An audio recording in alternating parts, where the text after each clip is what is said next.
आज हम लोग पढ़ते हैं अलजेब्रा।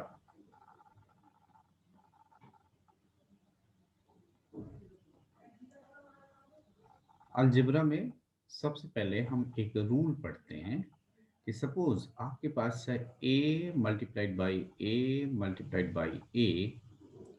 यहाँ कितनी बार मल्टीप्लिकेशन है? 1 2 3। तो हम इसको a पावर 3 लिख देंगे। ठीक है, सपोज यही होता b multiplied by b multiplied by b multiplied by b. कितना होगा आंसर? आप बताओ। इसका आंसर होगा, ये 4 बार मल्टीप्लिकेशन हुआ है तो ये b पावर 4 हो जाएगा। ऐसे ही सपोज ये c multiplied by c multiplied by c multiplied by c, ये 10 टाइम्स मल्टीप्लाई किया गया हो, 10 टाइम्स। तो आंसर क्या आएगा? तो आंसर आएगा c पावर 10। यहाँ ये कंफ्यूज मत हो जाना कि 4 बार लिखा हुआ है, यहाँ पर डॉट डॉट किया हुआ है फिर लिखा हुआ 10 टाइम्स। तो इसका मतलब है c को 10 बार लिखना था, तो c पावर 10। हम दूसरा एग्जाम्पल लेते हैं, d multiplied by d multiplied by d dot dot dot dot 25 times. क्या आंसर होगा? डी पावर 3 होगा या डी पावर 25 होगा? क्या होगा? डी पावर 25 होगा, क्योंकि ये 25 टाइम्स है। तो समझ में आ गया होगा। अब आपके लिए क्वेश्चन, क्वेश्चन 1। ये है a multiplied by a multiplied by a multiplied by A 20 times. तो आप यहां पर क्या आंसर लिखोगे? सेकंड है b multiplied by b multiplied by b dot dot dot 27 times. तो इक्वल टू कितना होगा आप यहां लिख के दोगे? c multiplied by c multiplied by c multiplied by c 80 times. तो आंसर क्या होगा आप बताओगे? फोर्थ,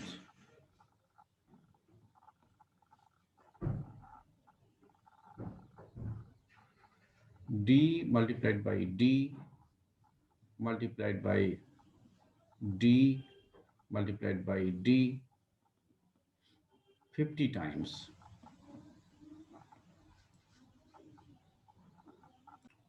तो ये था 50 टाइम्स। तो आंसर आपको लिखना है ऐसे ही x multiplied by x multiplied by x multiplied by x dot dot dot 13 times. तो आंसर क्या होगा आप लिखोगे? अगला m मल्टीप्लाइड बाई m। ध्यान रखना, मल्टीप्लाई के लिए हम डॉट भी लगाते हैं, लेकिन ये नंबर के बीच नहीं लगाया जाता। जब x को x में मल्टीप्लाई करते हैं तो चाहे हम x मल्टीप्लाइड बाई x लिखें या फिर x डॉट x लिखें, दोनों एक ही होता है। लेकिन 5 मल्टीप्लाइड बाई 5 को हम 5 डॉट 5 नहीं लिख सकते, ये अलाउड नहीं है। ये बात याद रखना है, इसको हम यूज करेंगे बाद में। तो m मल्टीप्लाइड बाई m ये है 40 टाइम्स। तो क्या आंसर होगा इसका? यहां पर आप लिख के दोगे। ठीक है, हम इसको कंटिन्यू करते हैं। मान लो है minus b multiplied by minus b multiplied by minus b 18 times. तो क्या आंसर होगा? क्या लिखोगे? Suppose minus c multiplied by minus c. ध्यान रखना, इस बार ऐसे माइनस बी को ही अंदर कर दोगे फिर पावर लगा दोगे, जैसे 18 आ जाएगा। Minus c multiplied by minus c multiplied by minus c multiplied by minus c से 50 टाइम्स। तो आंसर क्या बन जाएगा वो आप लिखोगे। ठीक है, अब हम देखते हैं दूसरा type, mix type. Mix type में जैसे मान लो a multiplied by a multiplied by a हो गया 3 बार, और multiplied by b multiplied by b multiplied by b multiplied by b. तो हम इसको क्या करेंगे, a का अलग से लिख देंगे, तो a पावर 3 हो जाएगा, और मल्टीप्लाइड बाई b पावर हो जाएगा, b 4 बार आया है तो b पावर 4 हो जाएगा। तो ये क्वेश्चन आपके लिए फिर से, a multiplied by a multiplied by a multiplied by a multiplied by c multiplied by c multiplied by c equal to कितना होगा, यहां लिखोगे। दूसरा b multiplied by b multiplied by c multiplied by c multiplied by c multiplied by d multiplied by d multiplied by d multiplied by d कितना होगा, यहाँ लिखोगे। यहाँ तीन तीन है, इसका जितने बार होगा फिर इसका जितने बार होगा फिर इसका जितने बार, वो लिखना है। और अगला सवाल है, मान लो है a multiplied by a multiplied by a multiplied by x multiplied by x multiplied by x multiplied by y. तो हम एक काम करते हैं, मल्टीप्लिकेशन के लिए हर जगह डॉट ही लगा देते हैं यहाँ पर, तो कंफ्यूजन नहीं होगा एक्स और वाई के बीच में, यानी y multiplied by y multiplied by y. यहाँ पर भी ये डॉट कर देते हैं शुरू में, तो आपको क्लियर रहेगा। ये वाला डॉट कर रहा हूँ, तो यहाँ पर भी डॉट है ये मल्टीप्लिकेशन है। तो यहाँ से x में और मल्टीप्लाई सिंबल में फिर आपको डाउट हो जाएगा, तो ये इक्वल टू कितना होगा लिख के दिखाना है। इसके आगे देखते हैं हम, अब एक रूल और देखते हैं। एक रूल ये कहता है कि ये जो माइनस साइन होता है ये कितने बार आया है, इसको काउंट करो। यदि ये कहीं इसके पास, इसमें दो सिचुएशन हो सकती है, या तो दो बार आए, चार बार आए, 6 बार आए, 8 बार आए, यानी इवन आए, तो माइनस साइन हटा दो, रिमूव करो। और यदि ये एक बार आए, 3 बार आए, 5 बार आए, तो फिर एक बार माइनस लिख लो, रिमूव मत करो, या तो डोंट रिमूव। तो हम इसको देखते हैं, आपको समझाते हैं बात को कि कैसे करना है। यह हो गया डोंट रिमूव। रिमूव का मतलब होता है हटाना, ठीक है, तो मत हटाओ। एग्जाम्पल देखते हैं, फिर आपके लिए क्वेश्चन देंगे। जैसे मान लो -3 multiplied by -3 multiplied by -3, minus कितनी बार आया है, यहाँ कह रहे हैं कि 2 बार आए, 4 बार आए, 6 बार आए। एक रूल और भी होता है कि दो दो बार माइनस होने पर, जैसे दो बार दो माइनस मिलकर के कैंसिल हो जाते हैं, एक माइनस ये है, एक माइनस ये है, ये कैंसिल हो गया, तो ये एक माइनस बच रहा है। तो ये एक बार माइनस लिख दिया, और 3 आया है, 1 2 3 बार, तो ये 3 लिख दिया। दूसरा देखते हैं, -4 multiplied by -4 multiplied by -4 multiplied by -4, कितने बार माइनस आया देखो।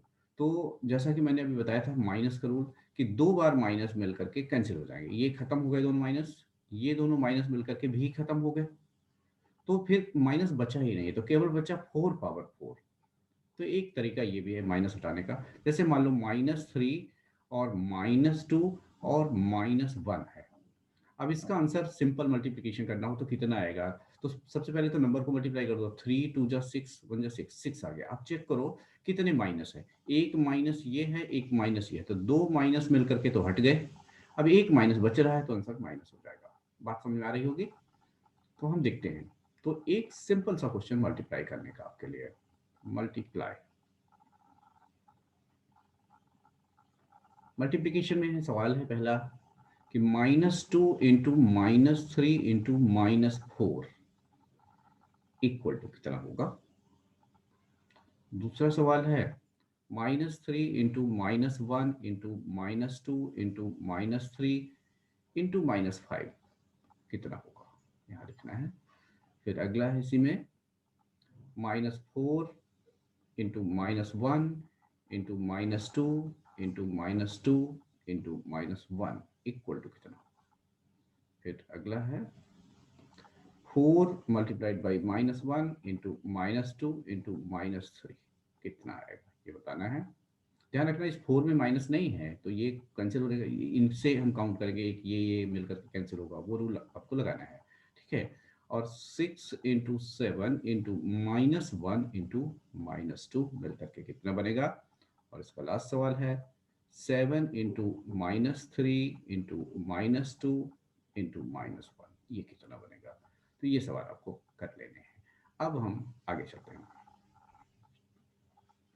तो अभी आपने देखा कि अब हम एक क्वेश्चन दे रहे हैं कि माइनस आएगा कि नहीं। विल माइनस साइन कम और नॉट।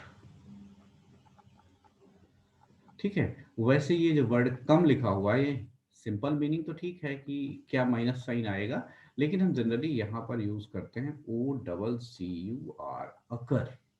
इसको पढ़ते हैं अकर, क्या माइनस साइन आएगा। तो इसके लिए हम अंग्रेजी में, करेक्ट अंग्रेजी में बोलेंगे विल माइनस साइन अकर और नॉट। लेकिन आप ऐसे भी कह सकते हो विल माइनस साइन कम और नॉट, वो तो हम बाद में देखेंगे अकर के लिए। अब देखते हैं, अब आपको बताना है कि माइनस आएगा कि नहीं। जैसे -2 इंटू -3 इक्वल टू, इसमें माइनस आपको कैलकुलेशन नहीं करना है, बताना है माइनस आएगा कि नहीं। तो रूल हमने बताया था कि दो दो माइनस करके कट जाएंगे, तो यहाँ पर एक माइनस ये है, एक माइनस ये कट गया तो नहीं आएगा, यहाँ पर प्लस हो जाएगा। तो सेकंड क्वेश्चन है -3 मल्टीप्लाइड बाई -2 इंटू -1 आएगा कि नहीं, वो आप बताओगे। अगला है third question, -4 multiplied by -1 into -2 into -3, तो ये बताओगे, ये -2 है। और अगला सवाल है कि -1 इंटू -6 इंटू -5 आएगा कि नहीं आएगा। अब एक चीज और बताते हैं, multiplication of zero.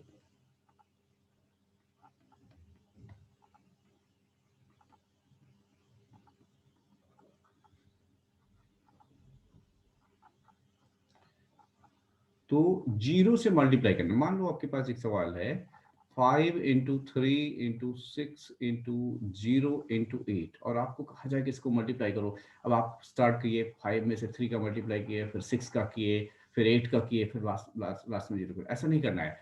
Zero multiplication में कहीं भी दिखे तो आंसर जीरो हो जाता है, इसलिए करने की जरूरत नहीं होती। ठीक है, अब आपको आंसर बताना है। 3 इंटू 8 इंटू 0 इंटू 7 का वैल्यू कितना होगा। 5 इंटू 2 इंटू 0 का वैल्यू कितना होगा।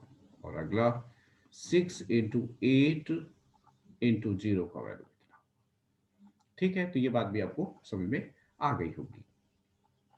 एक कंसेप्ट और दे रहे हैं, वो कंसेप्ट ये है कि मान लो हम बोलें कि हमारे पास एक सवाल ऐसा दिया हुआ है AB+C। ठीक है, तो इसमें से A का वैल्यू 1 डालना है और B का वैल्यू भी 1 डालना है और C का वैल्यू 2 डालना है, और फिर देखना है कि ये होगा कितना। तो इसमें सबसे पहले तो आपको ये जानना पड़ेगा कि AB का मतलब क्या होता है। आप करोगे क्या कि आप ऐसे लिख दोगे 1 1 और फिर C की जगह डाल दोगे 2 और कह दोगे कि आंसर आया 13, जो गलत है। यहाँ AB का मतलब होता है A multiplied by B। A B का मतलब हुआ A multiplied by B plus C. तो अब करो हम, तो ये हो जाएगा 1 मल्टीप्लाइड बाई 1 प्लस 2, तो ये हो जाएगा, ये कितना हो गया 1 हो गया, तो 1 प्लस 2 ये 3 हो गया। ठीक है, जैसे हम आपको दूसरा सवाल इसी पर देते हैं, इसी क्वेश्चन में से। अब आपके पास है, आपको वैल्यूएट करना है, a b plus c find करना है। इसमें हम 3 क्वेश्चन दे रहे हैं, a equal to 1, b equal to 2 और सी इक्वल टू 3। इसी को दोबारा a b plus c find करना है, a equal to 4, b equal to 2 और सी इक्वल टू 1। और एक और है सवाल, a b plus c find करना है, a equal to 2, b equal to 3 और सी इक्वल टू 5। तो ये इसमें वैल्यू डालने हैं, तरीका हमने बता दिया है, और फिर आंसर मुझे भेजने हैं। Thank you.